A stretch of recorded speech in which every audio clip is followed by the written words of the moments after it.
നമ്മളിൽ എത്ര പേർ യേശുവിനെ ഉയർത്തുവാനും യേശുവിൻ്റെ സുവിശേഷം പങ്കുവയ്ക്കുവാനും അത് നാം എവിടെയാണോ ദൈവം നമ്മളെ ആക്കിയിരിക്കുന്നത്, നമ്മൾ ചിലപ്പോൾ ജോലിയായിരിക്കാം, പഠിക്കുകയായിരിക്കാം, എന്തെങ്കിലും വരുമാന മാർഗ്ഗത്തിൽ ദൈവം നമ്മളെ എവിടെയെങ്കിലുമൊക്കെ ആക്കിയിരിക്കാം.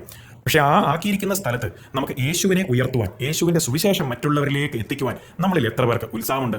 അതോ നാം യേശുവിനെക്കുറിച്ച് ഏതെങ്കിലും രീതിയിൽ ലജ്ജിക്കുന്നുണ്ടോ? അതായത് മറ്റുള്ളവർ എന്നെക്കുറിച്ച് എന്ത് വിചാരിക്കും, ഞാനിപ്പോൾ പറഞ്ഞു കഴിഞ്ഞാൽ അത് നാണക്കേടല്ലേ, അല്ലെങ്കിൽ ഞാൻ ഒറ്റപ്പെട്ടു പോകത്തില്ലയോ, അപ്രകാരമുള്ള ചിന്തകളാണോ നിങ്ങളുടെ മനസ്സിൽ? യേശു കർത്താവ് ലൂക്കോസ് 9:26 പറഞ്ഞു, ശ്രദ്ധിച്ച്, ആരെങ്കിലും എന്നെയും എൻ്റെ വചനങ്ങളെയും കുറിച്ച് നാണിച്ചാൽ അവനെക്കുറിച്ച് മനുഷ്യപുത്രൻ തൻ്റെയും പിതാവിൻ്റെയും വിശുദ്ധ ദൂതന്മാരുടെയും മഹത്വത്തിൽ വരുമ്പോൾ നാണിക്കും. എങ്ങനെയാണ് നമ്മൾ പരസ്യമായിട്ടുള്ള രീതിയിൽ യേശുവിനെക്കുറിച്ച് സാക്ഷ്യം പറയുന്നത് അല്ലെങ്കിൽ വിറ്റ്നസ് ചെയ്യുന്നത്? പള്ളിയിലോ അല്ലെങ്കിൽ യൂത്ത് മീറ്റിങ്ങിലോ നമ്മൾ എന്തെങ്കിലും പറയുന്നതിനെക്കുറിച്ചല്ല ഞാൻ ഈ പറയുന്നത്. പൊതുസ്ഥലത്ത് നമ്മൾ പബ്ലിക്കിൽ ലോകത്തിനോട് നമ്മൾ ഇറങ്ങി ചെല്ലുമ്പോൾ, അത് ഞാൻ പറഞ്ഞല്ലോ, പഠിക്കുകയോ ജോലിയോ എന്തെങ്കിലും മേഖലയിൽ നാം നിൽക്കുമ്പോൾ അവിടെ how is our witness about Jesus in the public? നമ്മുടെ സാക്ഷ്യം എങ്ങനെ യേശുവിനെക്കുറിച്ച് പൊതുസ്ഥലങ്ങളിൽ?